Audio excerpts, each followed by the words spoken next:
بہت غور کرنے کے بعد میں نے دیکھا ہمارے معاشرے میں 3 قسم کے افراد ہیں. کتنے قسم کے افراد؟ 3 قسم کے افراد.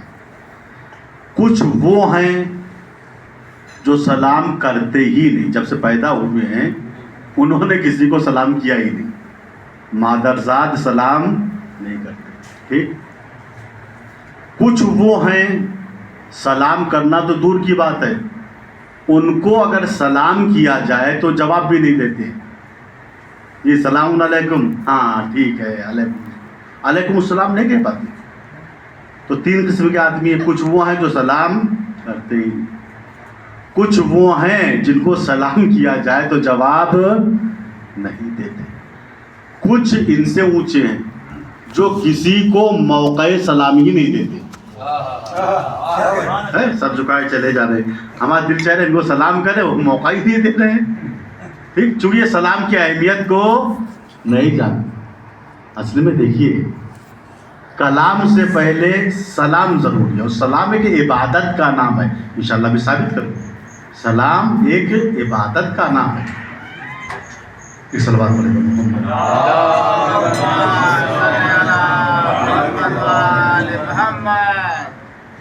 سلام کیا ہے؟ ایک عبادت ہے.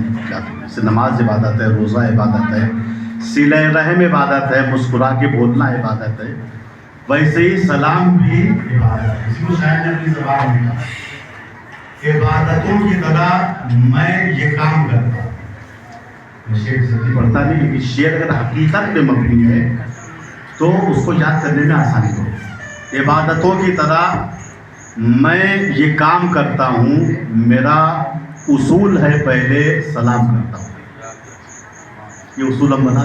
عبادتوں کی طرح میں یہ کام کرتا ہوں، میرا اصول ہے پہلے سلام کرتا ہوں، اور مخالفت سے میری شخصیت سنورتی ہے. مخالفت سے میری شخصیت سنورتی ہے. میں دشمنوں کا بڑا احترام کرتا ہوں. ہے سلام. سلام کے معنی کیا ہے؟ سمجھ لیجیے اس کو. سلام کی میننگ کیا ہے؟ آپ ڈکشنری اٹھائیے، لغت اٹھائیے، اس میں آپ کو ملے گا.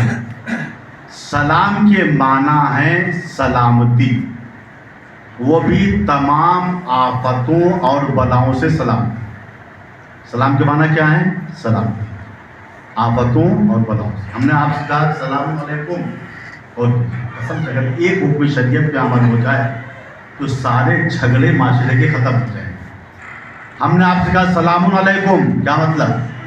میں آپ کی سلامتی چاہتا ہوں، آپ پہ کوئی آفت نہ آئے، آپ پہ کوئی بلا نہ آئے. آپ نے کہا علیکم السلام، میں بھی آپ کی سلامتی چاہتا ہوں، آپ پہ کوئی آفت نہ آئے، آپ پہ کوئی بلا نہ آئے.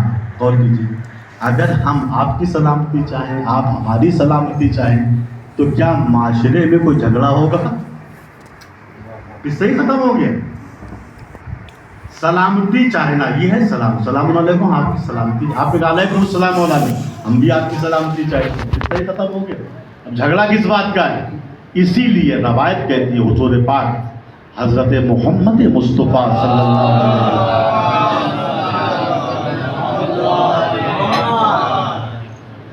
آپ ارشاد فرماتے ہیں کہ اذا سلم المؤمن علی اخیہ المؤمن، جب ایک مومن بھائی دوسرے مومن بھائی کو سلام کرتا ہے تو کیا ہوتا ہے؟ فَيَبْكِي ابلیس لعنہ اللہ. سلام مومن نے مومن کو کیا اور ابلیس چیخ مار کے روتا ہے، ہائے ہائے یہ کیا ہو گیا. فَيَبْكِي ابلیس لعنۃ اللہ علیہ فَيَقُولُ یا ویلتا، اور چلا کے کہتا ہائے ہائے، اتنا کینہ ان کے دل میں ان کی طرف سے، ان کے دل میں ان کی طرف سے.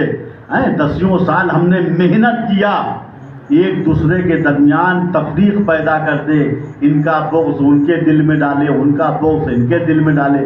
لیکن جب مومن نے مومن کو سلام کیا تو اللہ تعالیٰ نے ان دونوں کے گناہوں کو معاف کر دیا. کوئی شیطان کی چیخ مار رہا ہے، شیطان کا کام کیا؟ وہ ڈیوٹی پہ جاتا ہی نہیں، کھانا وانا اس کو پکانا ہی نہیں، وہ تو لگا ہوا ہے صرف بہکانے پر. ہمارے پاس ہزاروں کام ہوتے ہیں، دفتر جانا ہے، یہ کرنا ہے، وہ کرنا ہے.